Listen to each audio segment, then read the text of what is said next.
Merci Président, chers collègues.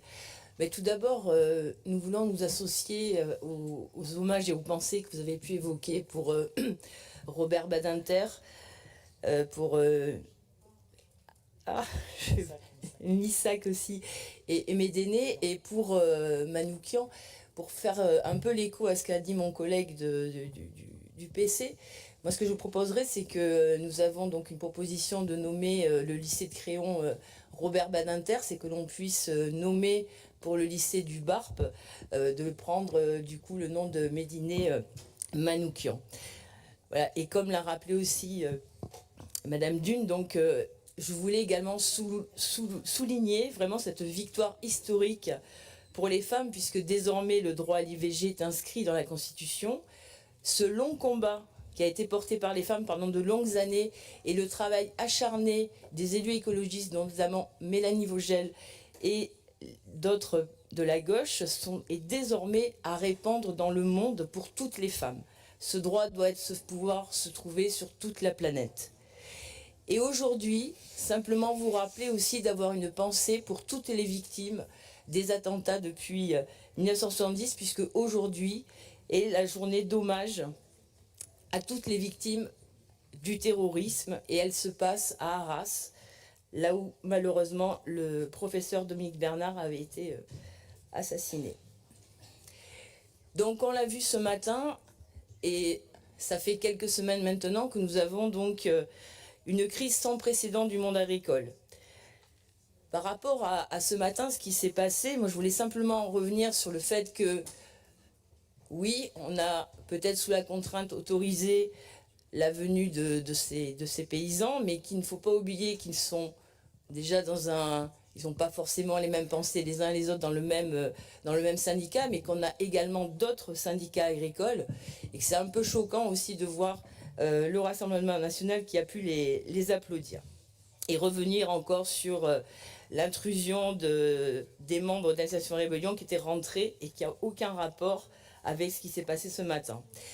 Nous comprenons la colère et le désarroi de ces nombreuses et nombreux agriculteurs qui dénoncent un système agricole à bout de souffle et qui les plonge dans une précarité insoutenable. Nous avons rencontré des éleveurs, des arboriculteurs, des céréaliers, des maraîchers, et ils nous ont fait part de leur épuisement qui sont dus à des conditions de travail très difficiles et une rémunération insuffisante. En 2023, 18% des foyers agricoles sont sous le seuil de pauvreté et l'endettement moyen est de 200 000 euros.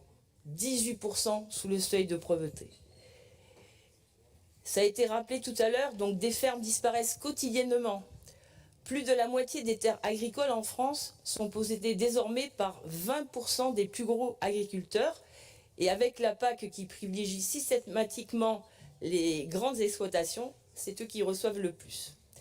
On a également une distorsion de la concurrence organisée par les traités de libre-échange. Notre système actuel ne tourne pas rond. Bien des agriculteurs et des agricultrices ne peuvent pas vivre dignement de leur travail, alors que la grande distribution, l'agro-industrie, ils se gavent avec des marges de plus en plus grandes. Et dans le même temps, on a le prix des produits alimentaires qui augmente, qui sont de plus en plus chers. Et la qualité, ça a été dit aussi tout à l'heure, de l'alimentation baisse, et notamment pour les plus pauvres. Malgré ce constat, les tentatives de sortie de crise sont assez pathétiques. On le voit encore aujourd'hui dans cet hémicycle. Nous avons comme un bal des hypocrites, parce que ceux qui appellent à changer les choses et qui dans le même temps, au niveau de l'Europe, et là je peux parler du groupe PPE dont certains ici en font partie, qui soutiennent sans faille, ou même l'extrême droite, l'injuste PAC qui vraiment ne permet pas des conditions dignes pour tous les agriculteurs.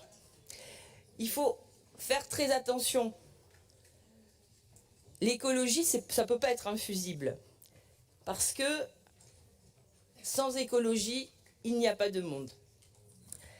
Les annonces gouvernementales ne sont pas à la hauteur de la crise.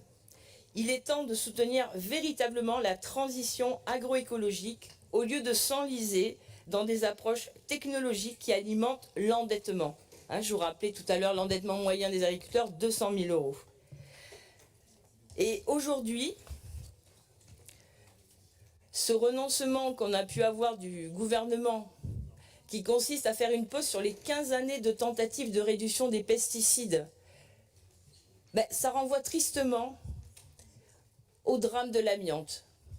Parce que personne ne semble avoir tiré de leçon. L'amiante, je rappelle, elle a été identifiée en 1906. Et elle a été interdite en 1997. Donc, entre ces 2 années, on a eu des milliers et des milliers de personnes qui ont été empoisonnées, des centaines de personnes qui sont décédées. Donc, chacun prendra ses responsabilités.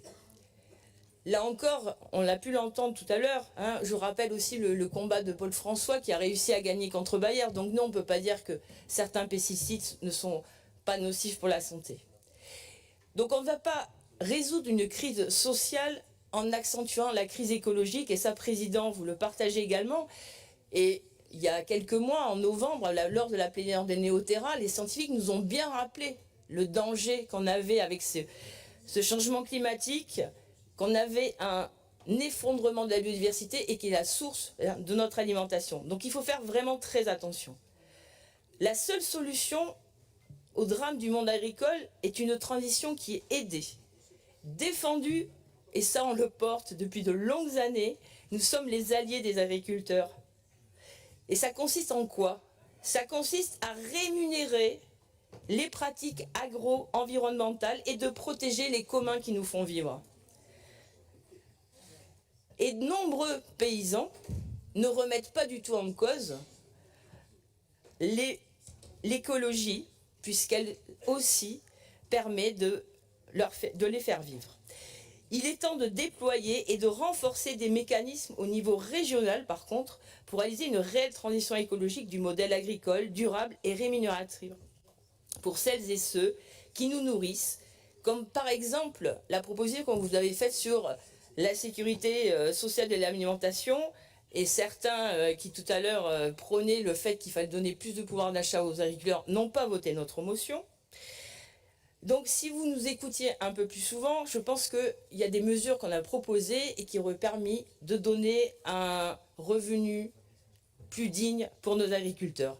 Et aujourd'hui, là encore, nous faisons une proposition, et celle-ci, si vous ne la votez pas, on ne va pas bien comprendre, parce que tout le monde dans cette assemblée semble vouloir donner un revenu aux agriculteurs qui soit pérenne. Donc nous, qu'est-ce qu'on vous propose? On vous propose une motion pour libérer la commande publique, qui serait comme un premier gage de notre volonté commune à tous de pouvoir donner un revenu rémunérateur à nos paysans et garantir une alimentation saine pour les lycéens. Et enfin, quand j'entendais la proposition de séance plénière qui, je crois, a été actée, donc on en reparlera au moment venu, mais une séance plénière, ça ne va pas régler tous les problèmes comme ça en un claquement de doigts. Et les colères qu'on a eues, et les colères que nous avons, et ça c'est vrai qu'il n'y a pas que les agriculteurs qui souffrent, on a plein de personnes dans toute notre population, puisque je rappelle que le Césaire avait montré aussi dans son rapport que la pauvreté augmente énormément en Nouvelle-Aquitaine et qu'on a un grand nombre de personnes qui sont pauvres. Et bien là encore, on vous avait fait une proposition. On vous avait fait une proposition de faire une convention citoyenne. Et peut-être qu'il faudrait reprendre ce dispositif de manière à pouvoir faire remonter aux élus régionaux des problématiques de manque d'aide de la région sur tel ou tel sujet, et que l'on puisse avoir quelque chose qui soit vraiment démocratique.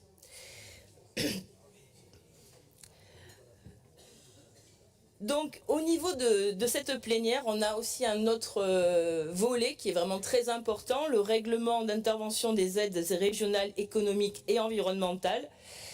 Celui-ci il est un petit peu décevant et un peu insuffisant par rapport à ces enjeux de transition écologique et sociale qui nous attendent. Quelques mois après l'adoption de Néoterra et du budget vert, on assiste à quelques modifications, mais on n'a pas réellement un véritable changement de nos politiques. Donc nous allons, et là, on vous propose un comité de suivi qui pourrait être permettre de suivre ce règlement, de suivre aussi ces éco-socio-conditionnalités, parce que là je pense, et là c'est pareil, vous ne pouvez pas dire qu'on sort ça du chapeau aujourd'hui, c'est un volet que nous menons depuis très longtemps Et je pense que vraiment les histoires de bonification, par exemple, qu'on a prôné en disant, ben voilà, si par exemple un agriculteur était en bio, on pourrait faire une bonification, par exemple. Je me dépêche, Président. Donc on a plusieurs amendements sur ce point. Et enfin, une communication sur le SRADET qui va être faite, notamment avec le volet zéro artificialisation net, la ZAN. Et là, on va avoir un sujet puisque on a une surface prévue pour GPSO dans l'enveloppe nationale qui pose vraiment beaucoup de questions et qui risque d'amplifier la grogne chez les élus des collectivités locales et les citoyens de plus en plus nombreux à contester ce projet. J'y reviendrai tout à l'heure. Pour finir... vous avez déjà dépassé votre temps. Alors, excusez-moi, Président, mais tout à l'heure, il y a des collègues qui ont dépassé largement et on n'aura rien dit. Non. Si. Et j'ai quasiment fini. Concluez, s'il vous plaît. Merci, Président. Donc, je vous invite également à soutenir un vœu qui est vraiment aussi quelque chose qui est important pour la région sur la réouverture totale de la ligne Angoulême-Limoges. Je vous remercie.